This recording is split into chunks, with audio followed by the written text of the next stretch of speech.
Good day to you pupils. In today's lesson, we'll be looking at building formulas in Excel. So at the end of this lesson, you should be able to use a formula to calculate new values. You should be able to build up a formula. You should be able to copy a formula from one cell to the others. Now we are looking at a spreadsheet here, and we'll be calculating a formula. We'll be creating a formula to calculate growth. We use a spreadsheet formula to do calculations. So in this lesson, we will create a spreadsheet formula. It will calculate how much plant 1 has grown between Monday and Thursday. Now what we need to start with, the height of plant 1 on Thursday. Then we'll take away the height of plant 1 on Monday. Remember that every cell has a name. The name of a cell is the cell reference. So here we have where my cursor is, the cell name is E6, and we can find it in the name box here, E6. So the cell reference for this cell where 12 is E6. That's the cell reference. When we come here, the cell reference for where 4 is C6. If I click here, the cell reference for where 5 is here, it's C4, and we can always find it in the name box. So we should get familiar with this name cell reference. You can put a cell reference into a formula by clicking on that cell. I would show you that in practical soon. We will start with a new column to put our formula. So this new column, I'll call it growth. But before doing all this, I need to format my cells. You can see that Wednesday is not appearing fully. How can we fix this? We can fix this by increasing the column width. This column is not wide enough to show Wednesday, so we can do this by increasing the column width. To increase the column width, we come between this column D and E, the line between it.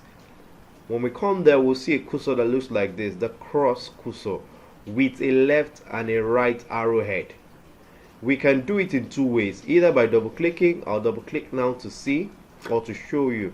Double click, we've done that. Or by clicking and dragging to expand the column width. When you click and drag, you can expand it to whatever extent you want.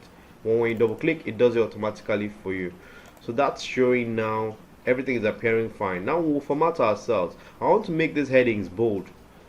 To do it quickly, I'll click on the row number 3, where Monday, Tuesday, Wednesday, Thursday, and growth are. Those are the headings. I'll click bold, and I'll increase the font size by just 1 point, make it 12. And my Wednesday again is very close. Let me just double click to space it out. Thursday as well, double click, good. And growing sunflowers, I want to make it bolder and bigger. I'll make it bold, and I want to increase the font size to, I think 16 is fine. So here we formatted our cells, and I like the look of it now. Now we will proceed to calculate the growth that has occurred between Thursday and Monday. So I said to start with that we are going to take away the plant 1 on Monday, the growth of plant 1 on Monday. We'll take it away from the growth of plant 1 on Thursday. So let's go ahead. Now to enter formula in Excel, remember that a formula, or every formula, begins with the equal sign. Excel will not interpret what you're entering as a formula if you do not begin with an equality sign. So to do that, select the cell where the formula will go and type an equal sign into that cell. So I've selected this cell. This is where the formula will go, and I'll type my equality sign into that cell. After doing that, I'm going to build my formula. Now here are the steps.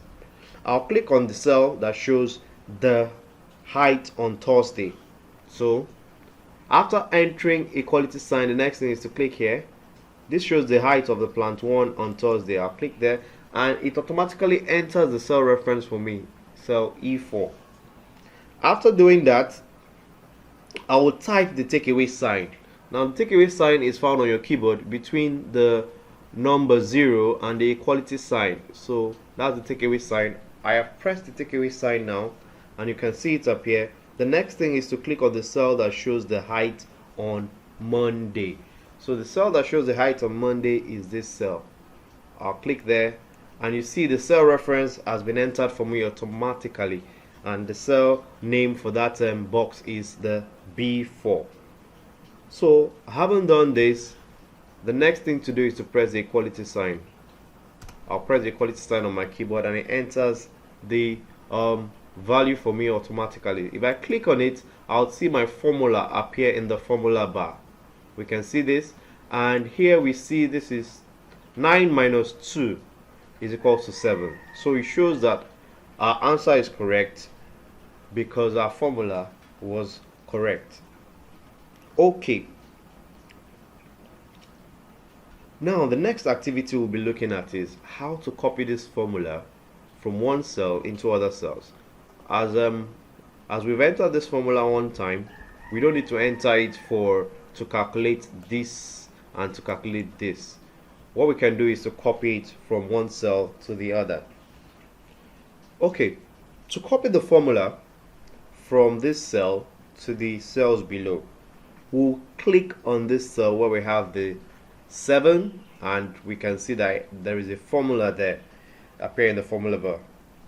After that, we'll move the cursor to the corner of the cell so that we have this black cross. After we have this, we'll drag the cursor down over the other cells. So I'll click and I'll drag it down and down. Good. Now let's check if our answers are correct. This is 2. 4 minus 2 is 2. 12 minus 1 is 11. So our answers are correct, and we can see that the formulas are appearing in the formula bar. So we have E5, which is this, minus E2. Sorry, B5. E5 minus B5, and here E6 minus B6. So that shows that we've been able to copy the formula correctly. So that's it for today's class. Thank you for listening and watching. We could also add one final thing, like the growth here. We could make it stand out by highlighting it with this shading icon. Just click green or yellow, and then we have this. That's all for today's class.